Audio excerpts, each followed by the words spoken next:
Good afternoon students. In morning section we discuss about hydrogen lesson, position in periodic table, isotopes of hydrogen, ortho and para hydrogen, preparation of hydrogen in two ways, industrial and laboratory, then uses of hydrogen, physical property and chemical properties. Now we pass on to the next topic, compounds of hydrogen.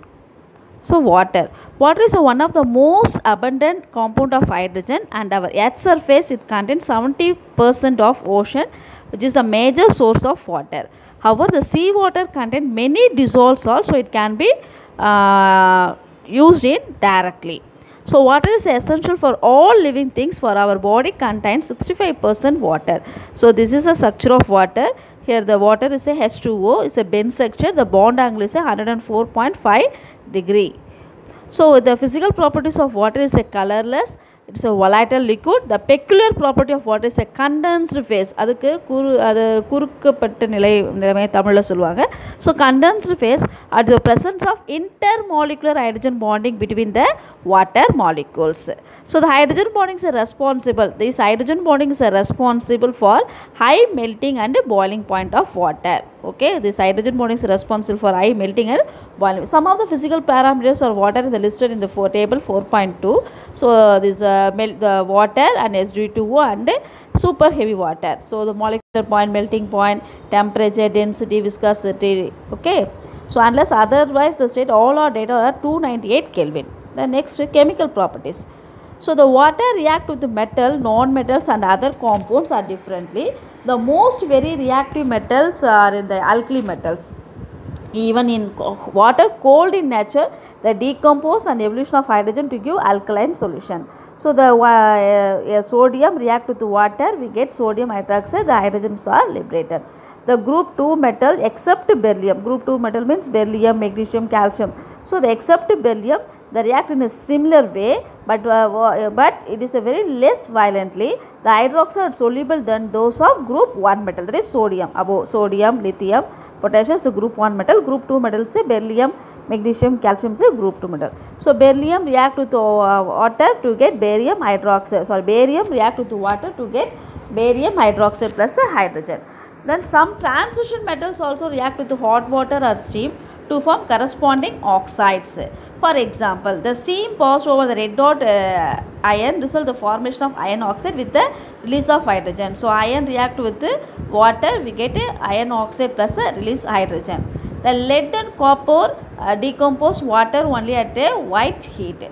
So silver, gold, mercury, platinum do not have any effect on water. So lead, copper la vandu water la decompose agum. Silver, gold, mercury, platinum la endha effect agadu water la.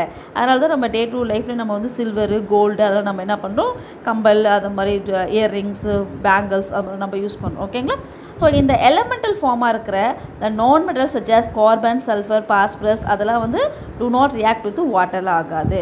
So our it we have seen the really carbon will react previous morning section la the water gas reaction அப்படினு. So the carbon will react with the steam, the red or white caught to give water gas அப்படின்றது பார்த்தோம். Then other hand the halogen reacts with the water to give acidic solution. Halogens வந்து water கூட react பண்ணும்போது acidic solution. For example chlorine forms hydrochloric acid and hypochloric acid. So chlorine வந்து water கூட react பண்ணும்போது ஒரு hydrochloric ஆசிடும் ஒரு ஹைப்போக்ளோரிக் acid hypochlorous ஆசிடும் கிடைக்குது. It is responsible for the antibacterial action of chlorine water. It is use for the bleaching purpose அப்படின்ற மாதிரி சொல்கிறாங்க. ஓகேவா? ஸோ தென் ஃப்ளூரின், குளோரின் மாதிரி fluorine also react differently to liberate oxygen from water. Fluorine water கூட பண்ணும்போது வாட்டரில் இருக்க oxygen நமக்கு லிபரேட் ஆகுது. அப்போ மீதி இருக்க அந்த ஹைட்ரஜனும் ஃப்ளூரினும் சேர்ந்து ஹைட்ரோஃப்ளூரைட் நமக்கு ஃபார்ம் ஆகுதுன்றாங்க. ஓகேவா? In a similar way the compound of non மெட்டல்ஸும் இந்த மாதிரி ஆகுது. So the non metals react with water to give acidic or alkaline solutions. For example solution carbonates are slightly alkaline. So CO3 2- water கூட பண்ணும்போது HCO3 plus OH minus, அதாவது alkaline அப்படின்ற மாதிரி நமக்கு கிடைக்குதுங்க. What is amphoteric oxide? Amphoteric means it behave as a metallic oxide or hydroxide. That is called as a amphoteric. It has the ability to accept or as well as donate protons. Accept வாங்கிக்கும் அப்போ கொடுக்கவும் செய்யும். So that it can act as a acid or base அப்படின்றாங்க. For example, the reaction HCl, it accepts a proton wherein the reaction with the weak base is to donate a proton அப்படின்றாங்க. So for example, ammonia plus water. So இந்த இடத்துல ammonia plus water போது இந்த reaction HCl is accept a proton அப்படின்னு சொல்கிறாங்க. இந்த reaction with the weak base ammonia வந்து donates proton சொன்னாங்க இல்லையா. அப்போ இந்த H2Oவில் இருக்கிற அந்த H வந்து இங்கே வந்து என்ன ஆகுதுனாக்கா donate ஆகும்போது NH4 ப்ளஸ் ஆகுது. அப்போ HCl என்ன பண்ணாங்க அக்செப்ட், இது என்ன பண்ணுதுனாக்கா ப்ரோட்டான் அக்செப்ட் பண்ணுது. HCl இருக்கிற அந்த ப்ரோட்டானை அக்செப்ட் பண்ணும்போது இந்த வாட்டரு H3O ப்ளஸ் ஆகுது. ஸோ த அமோனியா வந்து வீக் பேஸு, ஸோ டொனேட்ஸ் த ப்ரோட்டானு, அமோனியா வந்து ப்ரோட்டானை டொனேட் பண்ணுது. இங்கே வந்து HCl வந்து அக்செப்ட்ஸ் ஏ ப்ரோட்டான் அப்படின்றத சொல்கிறாங்க. அப்போ the water dissolves in ionic compound, in addition hydrolysis some covalent compounds. So water வந்து ionic compound dissolve ஆகிட்டு in addition hydrolysis some covalent compounds SiCl4 plus water SiO2 P4O10 6 water hydrolysis பண்ணும்போது H3PO4 covalent bond நம்ம கிடைக்குது. Then many salts crystallize from aqueous solutions and form hydrate. So many salts in aqueous solution crystallize to form hydrate crystals. அப்படின்போது it may be form coordinate bond at just present interstitial portion of a crystal. Interstitial means இடைவெளியில் அப்படின்ற மாதிரி சொல்கிறாங்க. அது ரெண்டுத்துக்கும் நடுவில் அப்படின்ற மாதிரி. Okay. So the examples CrH2O6Cl3 all 6 water molecule form coordinate bondறாங்க. BaCl2 2 water இருக்கு. Both the water molecule present in interstitial portion. ரெண்டு water moleculesமே interstitial portionல இருக்குன்றாங்க. CuSO4 5 waterல 5 waters டோட்டலாக இருக்குது. அதில் 4 water molecules வந்து கோஆர்டினேட் பாண்ட் ஃபார்ம் ஆகுது. 5th water molecules present outside the coordinationல இருக்குது. So can form the intermolecular hydrogen bond with the another moleculesக்கு அப்படின்றாங்க. ஓகேங்களா. So the next topic is hot and soft water. Hot waterனா என்ன, soft waterனா என்ன அப்படி பார்க்க போகிறோம். So hot water contain high amount of mineral ions. Hot water la high amount of mineral ions irukku. So the most common ions found in hot water soluble metal cations. So the most common ions found in hot water la soluble கரையிற மாதிரி இருக்க metal cations la எதெல்லாம் இருக்குன்னா water dissolve ஆகுது magnesium and calcium. Through iron, aluminum, magnets may also found in certain cases. Iron, aluminum, magnets அதுவும் நமக்கு கொஞ்சம் இருக்குன்றாங்க. Presence of these metal salts the form of bicarbonates. The form of bicarbonate, chloride, sulfate, water makes water hot. So இதில் the presence of metal salt the form of bicarbonate, chloride, sulfate இந்த மாதிரி water தான் என்ன ஆகுது நமக்கு hot water. Water makes hot ஆகுதுன்றாங்க. So அந்த hot வாட்டரை பாயில் பண்ணும்போது அதில் இருக்க அந்த கார்பனேட்ஸு, அந்த மெக்னீஷியம்ஸு, அந்த கால்சியம்ஸ்லாம் ப்ரிசிபிடேட்டாக மாறிடுது. So other hand the water free soluble salts இருக்க அந்த கால்சியம் மெக்னீஷியம்லாம் is called as a soft water அப்படின்றாங்க. ஸோ இதை வந்து ஹாட்னஸ் ஆஃப் வாட்டர் 2 டைப்ஸாக பிரிக்கிறாங்க. Soft temporary hardness and permanent hardness அப்படின்றாங்க. ஓகேங்களா. ஸோ அப்போ தண்ணியில் கரையாத இருக்க அந்த சால்ட் எல்லாமே இல்லாததெல்லாம் நம்ம சாஃப்ட் வாட்டர் அப்படின்றோம். நீரில் கரையாத உப்புக்கள் இல்லாததுனாக்கா அது நம்ம சாஃப்ட்னு சொல்கிறோம். ஸோ டெம்பரவரி அண்ட் ஹார்ட்னஸில் ஃபஸ்ட் நம்ம டெம்பரவரி ஹார்ட்னஸ் பார்க்குறோம். Temporary hardness is primarily due to the presence of soluble bicarbonates, magnesium and calcium. So this can be removed hardness by boiling the hot water followed by filtration அப்படின்றாங்க. அதாவது என்ன சொல்கிறாங்க அப்படின்னு பார்த்தீங்கன்னா வாட்டரில் soluble ஆகிற அந்த மெக்னீஷியமு, அந்த கால்சியம்ஸு, அந்த சால்ட்ஸ் எல்லாமே அதில் இருக்கிற அந்த ஹார்ட்னஸை வந்து நம்ம எப்படி பண்ணுறோம் அப்படின்னு பார்த்தீங்கன்னா பாயில் பண்ணி ஃபில்டர் பண்ணும்போது அதில் நம்ம ரிமூவ் பண்ணுறோம். Upon boiling this salts decompose into insoluble carbonate which leads to the precipitation. அப்போ இன்சொல்யூபிள் கார்பனேட்லாம் அது என்னவா மாறுதுனாக்கா நமக்கு precipitation ஆகுது. So the magnesium carbonate thus form further hydrolysis. அப்போ அந்த மெக்னீஷியம் கார்பனேட்டை ஃபர்தராக திரும்ப ஹைட்ரோலிசிஸ் பண்ணும்போது to give the insoluble magnesium hydroxide அப்படின்றது கிடைக்குது. ஸோ இதுதான் நமக்கு ஈக்குவேஷனில் சொல்கிறாங்க. CaHCO3 calcium carbonate, magnesium HCO3 magnesium carbonate, MgCO3 plus திருப்பும்போது magnesium hydroxide நமக்கு மாறுதுன்றாங்க. So the resulting precipitate can be removed by filtration. So அந்த precipitate இருக்க திரும்ப அதை நம்ம filtration பண்ணி நம்ம remove பண்ணுறோம் அப்படின்றாங்க. So alternately we can use the Clark's method. இதுக்கு நம்ம alternate என்ன method யூஸ் பண்ணுறோம், Clark method, in which the calculated amount of lime is added to hot water. So அந்த hot water கூட lime ஆட் பண்ணுறோம். containing the magnesium and calcium. Odd water என்ன இருக்குன்னா magnesium calcium. The resulting the carbonates and hydroxide can be filter off. So carbonates and hydroxide நம்ம என்ன பண்றோம்னாக்கா filter off பண்றோம் அப்படின்றத மாதிரி நமக்கு சொல்றாங்க. ஓகேங்களா? These are the equations for temporary hardness. The next one is a permanent hardness. So permanent hardness of water அப்படின்றது என்னன்னு பார்த்தீங்கன்னாக்கா permanent hardness of water is due to the presence of soluble salts of magnesium and calcium in the form of chlorides and sulfates. It can be removed by adding washing soda. எப்படி remove பண்ண முடியுன்றாங்க? Washing soda add பண்ணி which react with this metal, அதாவது calcium or magnesium கூட போய் அது react பண்ணும்போது chlorides and sulfates in hot water to form insoluble carbonates மாறுது. So MCl2 plus sodium carbonate MCO3 அது மாதிரி insoluble carbonates நமக்கு மாறுது. In another way to soften the hot water, இன்னொரு டைப்பில் நம்ம வந்து hot water நம்ம சாஃப்ட் பண்ணும்போது by using the process called as a ion exchange process அப்படின்ற மாதிரி சொல்கிறாங்க.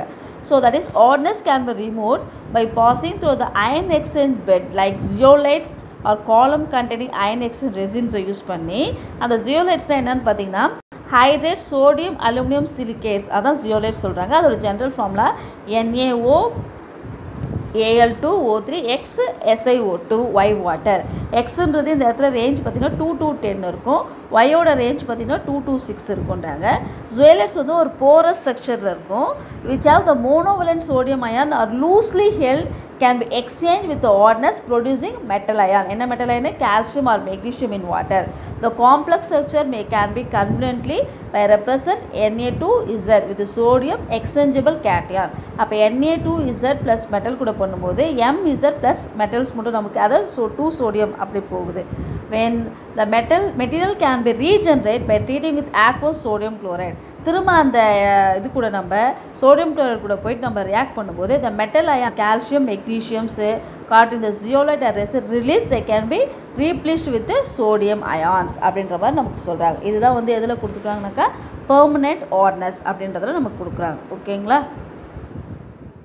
The next topic is heavy water. Heavy water D2O is an oxide of heavy hydrogen. 1 part of heavy water is present 5000 parts of ordinary water. So it is obtained as the product of electrolysis of water. D2O does not undergo hydrolysis as easily as H2O. So 1 part of heavy water is present 5000 parts of ordinary water. So the electrolysis of water D2O does not undergo electrolysis as easily as water. Okay, so physical properties of heavy water. Heavy water is a colorless, odorless and tasteless liquid. However, there is a marked difference between physical properties of water and heavy water shown in a table 4.2. Okay, the next topic is chemical properties of heavy water. When compounds containing hydrogen are treated with the D2O, hydrogen undergo exchange for deuterium.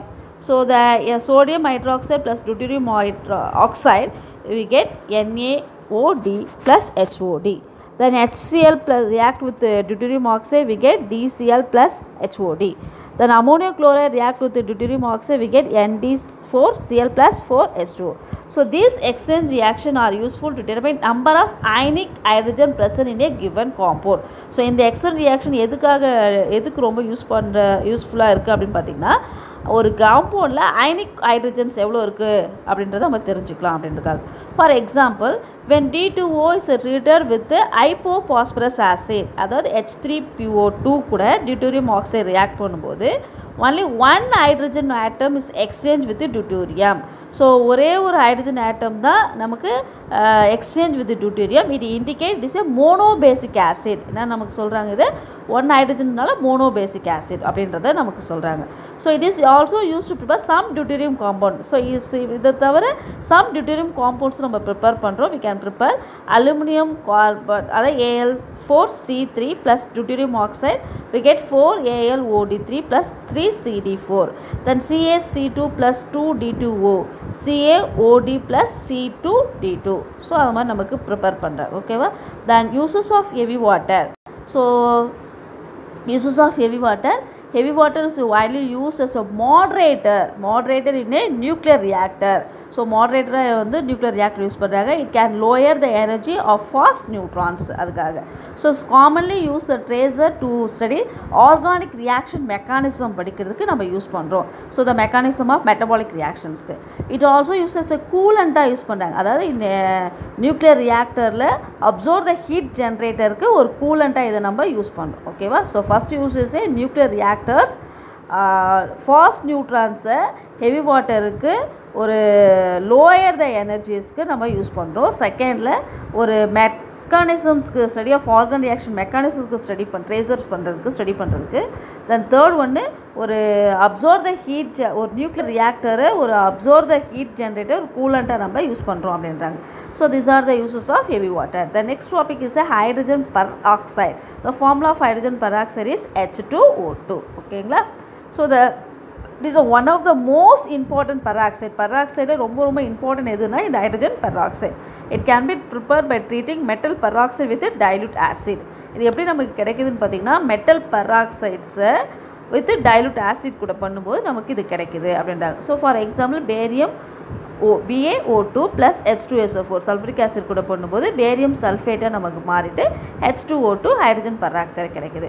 Then Na2O2 plus sulphuric ஆசிட்னும் போது Na2SO4 sodium சல்ஃபேட்டாக மாறிட்டு H2O2 hydrogen பெராக்சைடாக நமக்கு மாறுது அப்படின்றத கொடுத்துருக்காங்க. ஓகேங்களா?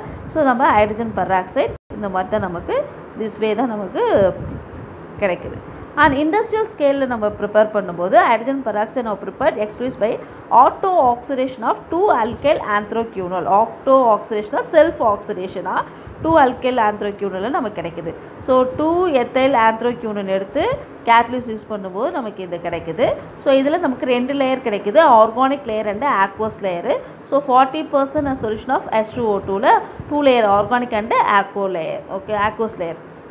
தென் physical ப்ராப்பர்ட்டிஸில் பார்த்தீங்கன்னா pure hydrogen peroxide is almost colourless லிக்விடாக இருக்கும், pale blue, less volatile and more viscous than water. வாட்டர் கூட கம்பேர் பண்ணும்போது மோர் விஸ்கஸாக இருக்கும். 30% solution of hydrogen peroxide market 100 volume of hydrogen peroxide indicating the STP, that is standard temperature pressure. 100 ml of oxygen liberate by 1 ml of the solution on heating. 100 ml of oxygen liberate ஆகுது 1 ml of the solution heat பண்ணும்போது. This is a physical properties அப்படின்ற கொடுக்குறாங்க. The next chemical properties of hydrogen peroxide. Hydrogen peroxide is unstable. Then aqueous solution spontaneously disproportion to give oxygen and water. So hydrogen peroxide நம்ம வந்து இது பண்ணும்போது unstable சொல்கிறாங்க. So அது எப்படி பார்த்தீங்கன்னாக்கா H2O2 என்னவா மாறதுக்கான சான்ஸ் இருக்குனாக்கா ஆக்சிஜன் அண்ட் வாட்டர். ஓகேங்களா? So this reaction our slow but is explosive. ஆனால் இந்த ரியாக்ஷன் ஸ்லோவாக இருக்கும், பட் ஆனால் ரொம்ப எக்ஸ்ப்ளோசிவாக இருக்கும். when catalyzed by metal, catalyst என்ன எடுத்துக்கணும் நம்ம metal. if it is stored in glass container, அதை வந்து ஒரு glass container தான் நம்ம ஸ்டோர் பண்ண முடியும். it is dissolve the alkali metal from the glass which catalyze the disproportion reaction. for this reason hydrogen H2O2 solution are stored in a plastic bottle. So அது வந்து plastic bottle தான் store பண்ணணும். ஏன்னா class பாட்டிலில் வந்து இப்படி store in class பாட்டிலில் பண்ணும்போது அந்த alkali metals from the glass கூட இதுவாகிடும் நமக்கு. அப்போ disproper reactions which catalyse this disproper reactions. So அதனால் நம்ம H2O2 சொல்யூஷன்ஸை பிளாஸ்டிக் பாட்டில்ஸ் தான் ஸ்டோர் பண்ணணும் அப்படின்றத நமக்கு சொல்கிறாங்க. So hydrogen peroxide can act as a both oxidizing and reducing.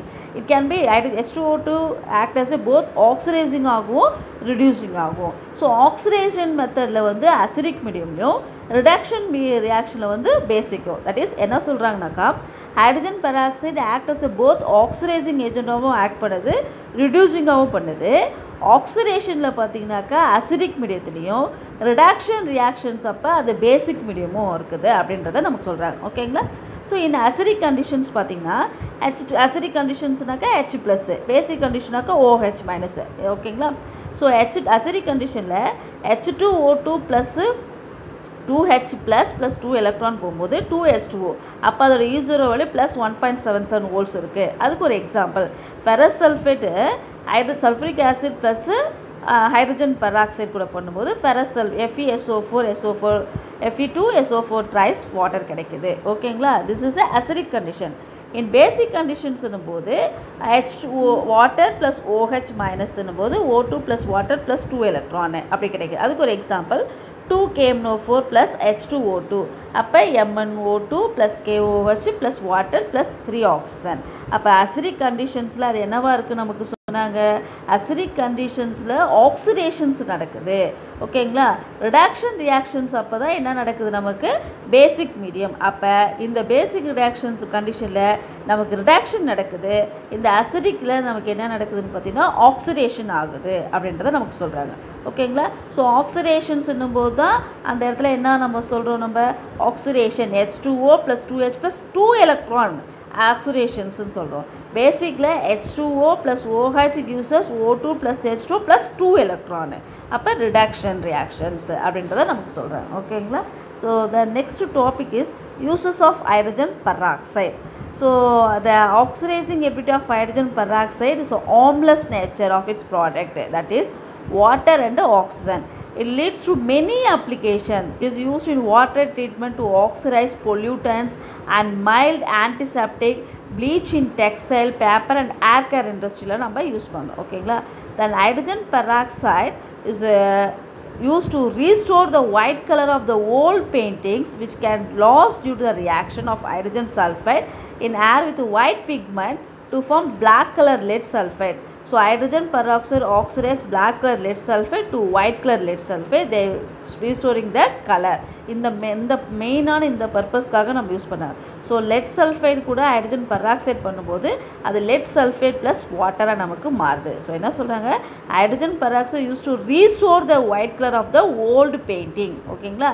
which lost the reaction of the hydrogen sulfide in air, okay, with white pigment BbOH CO3 to form black color lead sulfides.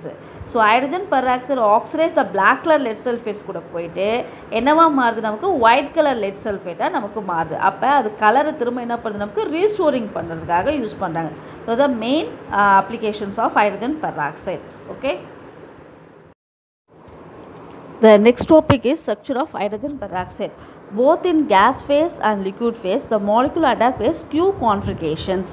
Due to repulsive interaction of the OH bonds with the lone pair of electron, each oxygen atom in its smallest molecule know the show hindrance rotation about a single one. So this is a structure of hydrogen peroxide. So hydrogen peroxide HOOH. So red color ball is denoted oxygen and this denoted is a hydrogen. So HOOH. So H2O2. Okay, this is structure of hydrogen peroxide. So the hydrogen peroxide is a non-planar structure. So no, it is a non-planar. It's not a planar. Planar man illaya, but non-planar structure.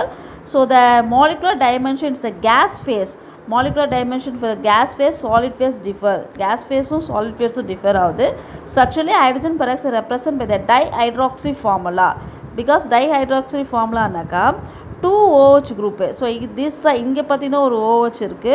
So இங்கே ஒரு OH இருக்கு, இங்கே ஒரு OH இருக்கு. So 2 OH இருக்குனால so it is called as a 2 என்ன சொல்றோம் நம்ம, it is called as a dihydroxy formula. Dihydroxy formula அப்படின்றத சொல்கிறாங்க.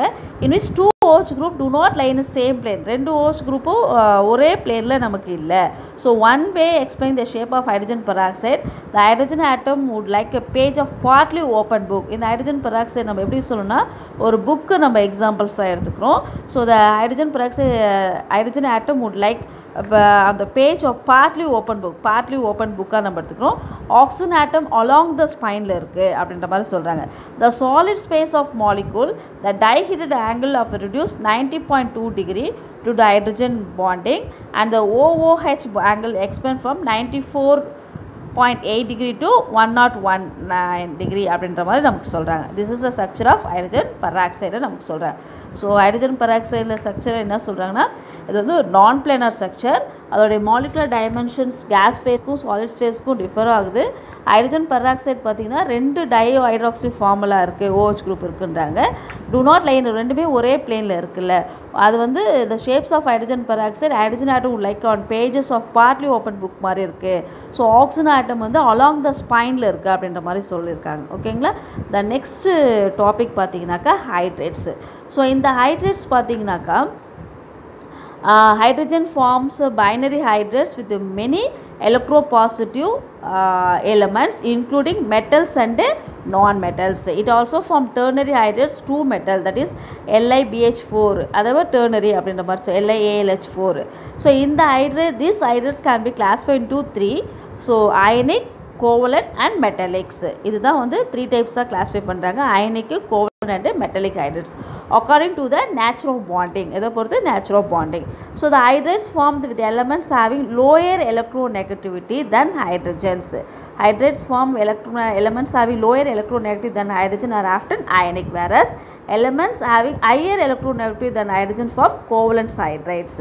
அப்போ சிம்பிளாக என்ன சொல்கிறாங்க அப்படின்னு பார்த்தீங்கன்னாக்கா, ஸோ த ஹைட்ரேட்ஸ் பற்றி ஹைட்ரேட்ஸ் வந்து த்ரீ டைப்ஸாக நம்ம பிரிக்கிறோம், ionic, covalent and மெட்டலிக்கு.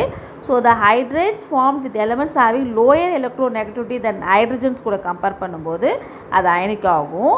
Versus elements having higher electronegativity than hydrogens பண்ணும்போது கோவலண்ட் ஹைட்ரேட்ஸ் ஆகும் நமக்கு பிரிக்கிறாங்க அப்படின்ற மாதிரி நமக்கு சொல்கிறாங்க. ஸோ அதில் ஃபஸ்ட் நம்ம பார்க்கும்போது அயனிக் ஹைட்ரேட்ஸ், அது another name is saline.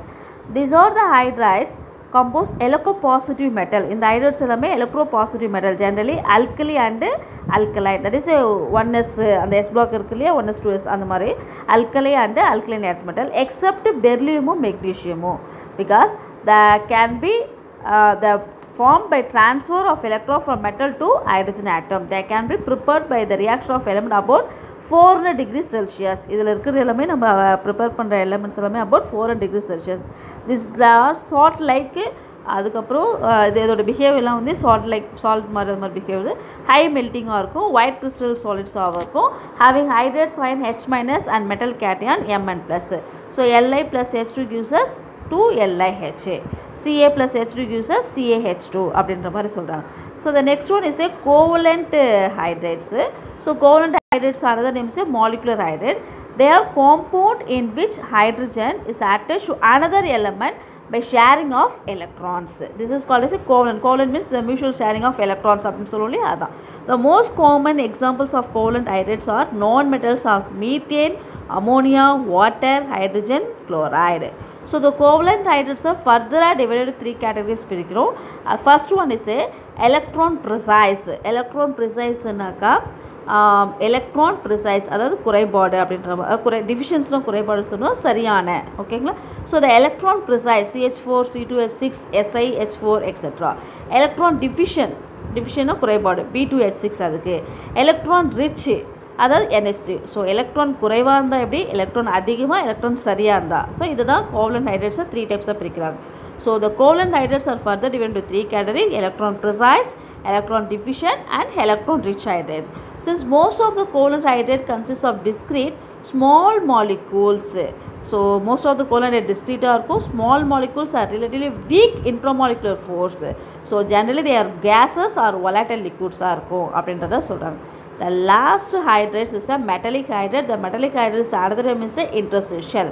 So the ionic hydrate is another name is saline, covalent another name is molecular, metallic another name is interstitial.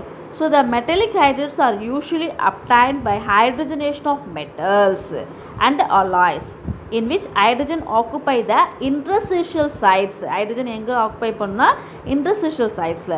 Hence they are called as, அதனால we call as interstitial hydrides அப்படி சொல்றோம். These hydrates show properties similar to the parent metal, hence they are known as a metallic hydrides. Most of the hydrates are non-stoichiometric with variable composition. So some are relatively light, inexpensive, thermally unstable, which they make useful for hydrogen storage applications. So electropositive metals such as other metal from hydrates with the stoichiometry MH or subtype MH2, that is M is a metal is a titanium, zirconium, osmium, vanadium, zinc அப்படின்றத நமக்கு சொல்றாங்க. ஓகேவா students, watch the link carefully, then only understand the concept. I hope you all understand the concept. Thank you.